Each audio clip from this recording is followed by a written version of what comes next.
What is up, guys? It is your boy, MaineMania. We are back with another episode of MK Mobile. Ladies and gentlemen, we are here. We are at the final episode, I believe, of the Shirai Ryu Tower, of this run of the tower. I do not believe I'm going to make it back, and I could care less about that at this point. This tower has depleted all my energy and excitement for playing this game when the crypt had me at a very rare high concerning the circumstances of sellback after sellback after sellback for the last couple of years now. So not too thrilled about that, but nonetheless, here we are, y'all. Here we are. Hey, listen. Let's jump into the battle. I got things to do and I got things to talk about. Ladies and gentlemen, we're rocking with the same team. Nothing's changed. I'm ready for it to be over and done with. Can you tell? Can you guys tell? Oh, let's get out of auto. Ladies and gentlemen, I need to pack my clothes for my cruise.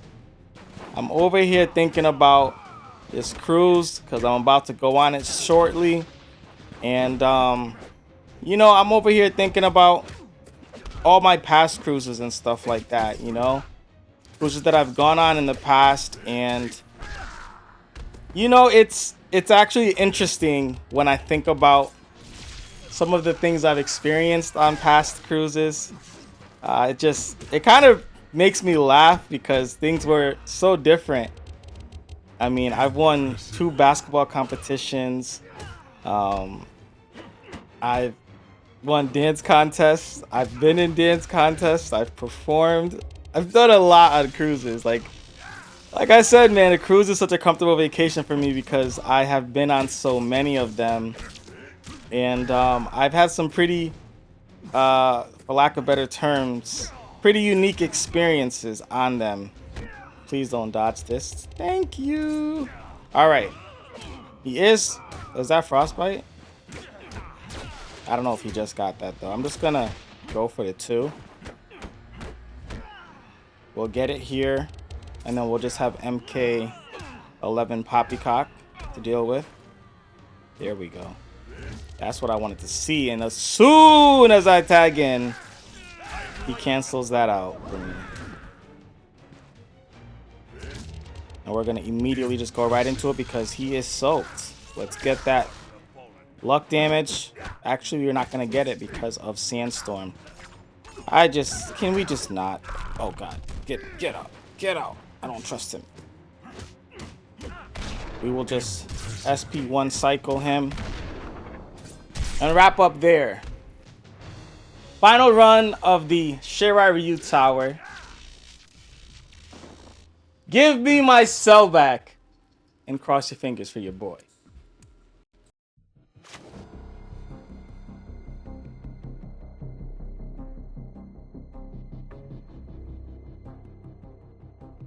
Are the devs watching my videos? Are the devs watching my... Are they trolling me now? That's 2 in a row. 2 in a row after coming up empty-handed every stinking round. Are the devs watching me? It almost feels like it, right? It almost feels like it, right? Ladies and gentlemen, I'm like here just thinking about all of the experiences I've been on the cruise, and like, I hate to say it like this, right? This is not going to sound right. It's going to sound wrong, but it's just the truth, right? My first 2 cruises that I went on, I was like the most popular kid on the cruise. Like, I was like the RIZZ god. On the first cruise that I went on, I was underage. I was only like 15 or so. Like, I was like either 14, 15. I was either 14 or 15. But there was like a youth group, and they had like a youth program. Like, we had activities scheduled throughout the day, on excursions, at nights, and like, I don't know what it was. Maybe it was just that aura, that RIZZ. I can't explain it, but like, it was a vibe. Then I won the basketball competition the first day.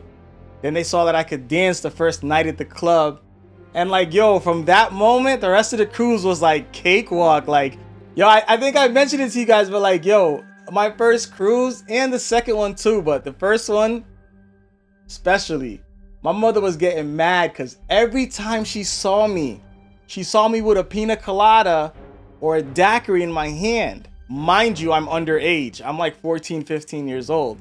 I'm underage, and she would like yell at the servers, stop giving him alcohol. He's a minor. Like, no, miss, they're virgin. They're virgin, like he's cool. Like that's the man right here. So, you know, anytime he wants something, we just take care of him.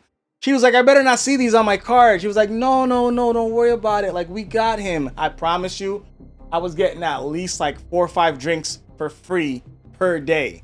No matter where I went, if I would be walking by, one of the staff members would see me, they would give me dap. They were like, yo, you want something? I'd be like, I'll take a pina colada. I'll take a strawberry daiquiri. I come back, they'd be like, you're good, man. You're good. Go ahead. You're good. Go enjoy yourself, man.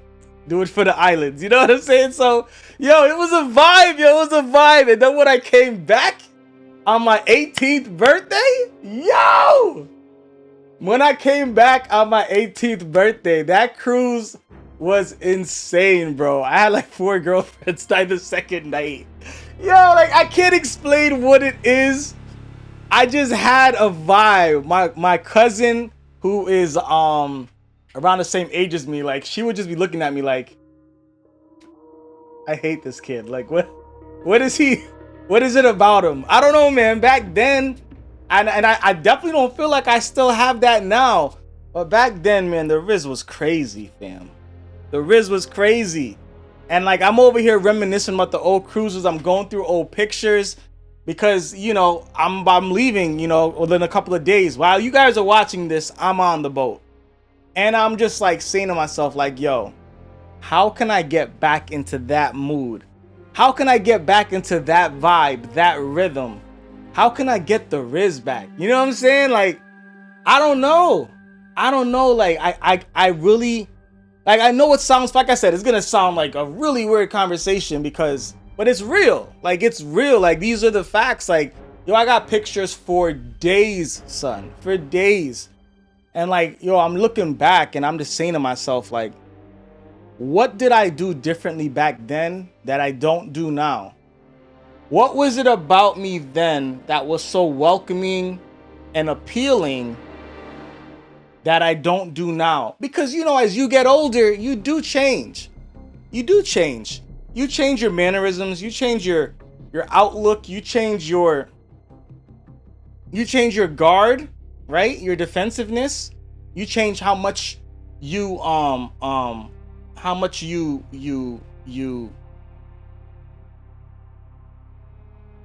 much of your personality you offer to everybody, right? Like, you're very, I guess it really is your guard at the end of the day, but you really do control how much you divulge, how much you share, how welcoming you want to come off. See, there's a difference. When you're young, you just vibing, you going with the flow, you just going with the energy, and you just putting your energy out to everybody and anybody that's willing to take it.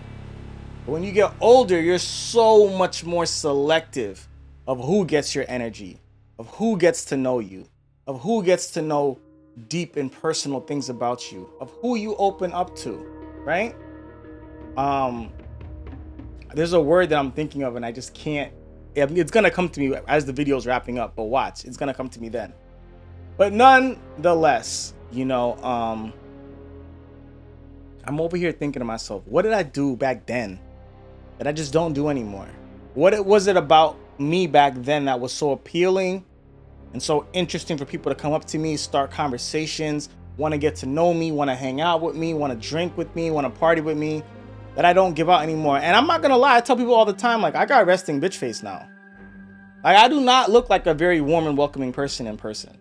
In person, I come off very like, what do you want? You know what I mean? Like, I'm not a very approachable person right now. I'm really not. I'm not a very approachable person, and maybe for the right reasons, right? Because you're older and you do have to be more protective, and you got to protect yourself at all times, and, you know, always be aware of your surroundings. But I'm going on vacation and I don't want to come off that way. You know, I really don't want to come off that way. You know, like even today I went to New York. I was walking around the city all day and I was working on it. I was saying to myself, like, I want to be somebody that people would feel comfortable coming up to and talking to or asking questions to. I don't want to come off as the person you don't want to ask questions or you don't want to approach. And I feel like I've been like that for a little while now, you know, at least for a few years. So I was working on that today in New York. I had a lot of interesting conversations with a lot of random strangers. And then I went to this deli that has the best pastrami sandwiches in New York. And as I'm eating my sandwich, like it's a home style restaurant, you know, family style seating. So you basically just sit at whatever open seat there is. You know, there's long tables. You pick a seat, and you will always be sitting next to strangers. It's not like you'll have your own private table for 1 or 2 or for 4. You'll always it's family style seating. So you just sit next to random strangers. And I sat down at a seat, and some guy sat across from me, and he was a Braves fan. So I looked at him and I was like, "You a Braves fan?" He was like, "Yeah." He probably thought I was gonna talk junk because we're in New York. You know, he expects me to be a Mets fan or Yankees fan. I was like, "My boy, I'm a Braves fan too, baby. Let's go!" Like, we just had a whole full-blown like 20-30 minute conversation about the Braves and about how long I've been following them. They've been my favorite team since I was a child. And you know, baseball is my favorite sport. I was actually just talking about it with one of my subs in the comment section to a recent video because they asked me what my favorite sport was, but it is baseball. And you know, it's pretty cool that, once again, call it what you want to call it, I'm sitting at a table by myself. The people were getting up as I was getting ready to sit down. So I ended up by myself. They cleaned off the table. I sat there. And the universe sent a Braves fan, you know, my favorite team in all of sports, right? And sat him right across from me. And we had an amazing conversation, complete stranger. He's actually from Atlanta. And we were just talking about, you know, games that we've been to, just talking about the team, some of the prospects that, you know, we're looking to call up soon. And once again, like a 30-minute conversation with a complete stranger. And I just think that that's dope. Once again, I told myself that I want to have some conversations with random strangers, and I had about 4 today, you know, handling business and doing things that I had to do and running around. And that was like the most meaningful one, but I'm trying to get back into that mode, you know, just that mode where I'm a little bit more approachable and more warm and welcoming. Because sometimes when you're by yourself or you're in a new or uncomfortable environment, you have your guard up, and you may not notice it. It's something you subconsciously do, especially if you grow up, you know, in tough neighborhoods and stuff like that. You have a guard up that you don't notice, but it's your natural survival instinct, you know, kicking in. And you wear it on your face. You never see your face. You know what I'm saying? You don't know what your face looks like. Other people will see it and they will receive it, but you never know what your face looks like. And you know, I'm walking around the city, like I don't know nobody around those areas, you know what I mean? I had mad places to go to. I'm walking past hundreds, if not thousands of strangers. And you always watching your surroundings. You want to make sure, you know, you're good. Nobody's acting stupid. Nobody's, you know, up to no nonsense or whatever like that. So I'm glad that I was actually able to show some personality and, you know, be a little bit more approachable than I normally would in an unfamiliar surrounding. So going on vacation by myself, that's going to be a challenge. It's going to be a big challenge for me. I've already started working on it because I know what I want to have as far as my experience. And I don't want to sabotage my trip by being in my head, right? Sometimes we do that. We're stuck in our head. We're stuck in our thoughts, and we end up ruining what could be an amazing time, an amazing experience. So I want to make sure I don't do that to myself. I want to have a good time. I want to have fun, and I don't want to feel restricted or feel like I cost myself opportunities of meeting some cool people and establishing some friendships early on the vacation because I was stuck in my head of, oh, should I say something to this person? Should I approach this person? Or should I ask them if they want to have a drink together? Should I ask them if they want to hang out? Should I ask them if they're going to go to the bar or the club later? Like that kind of thing. Like, I just want to go with the flow and get into vacation mode and just be that 18-year-old me that honestly acted like he ran the ship. Like, I'm trying to tell y'all, like, yo, you did not want to know me on that boat at 18. Like, no matter where I went, and I was 18, it's the legal drinking age. So those drinks wasn't virgin no more. Yo, free drink after free drink after free drink after free drink. And I won my second basketball competition there as well. So, man, I'm telling you, man, those first 2 cruises I've gone on have had me hooked. That's probably why this is my 11th or 12th cruise now. But yeah, man, cruises are such a good time. And I think because it's such a comfortable mode for me, and because I started off so hot with my first 2, I think that once again that second unconscious instinct will kick in and put me into cruise mode, put me into vacation mode, put me into RIZZ mode. Like, I just feel like it's just gonna happen naturally. But I'm also trying to prepare myself because, you know, when you've got things in your head, sometimes it's hard to not wear it on your face. When you're thinking things and you're doubting things, or you're just going through things and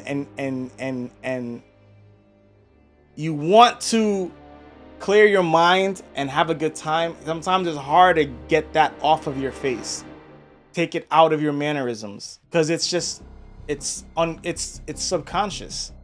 Those are subconscious signals of what somebody's feeling inside. So I'm working on it. I don't know if I'll be successful, but I'll probably have more stories to tell when I get back. So stay tuned.